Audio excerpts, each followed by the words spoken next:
আসসালামু আলাইকুম।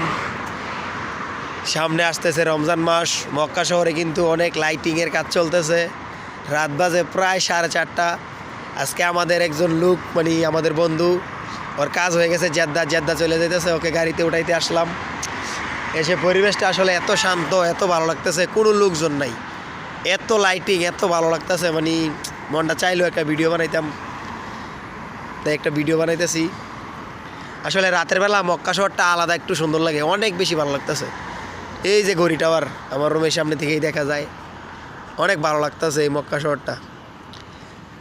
4-5 দিন আগে মক্কা শহর সাইরা জেদ্দা গেছিলাম একটা কাজের ব্যাপারে।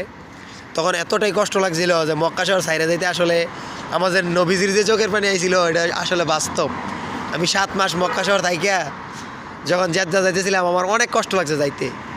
আর আমাদের নবীজি তো জন্মস্থানই এখানে, এই জায়গা সাইরা যাইতে তো কষ্ট লাগবেই।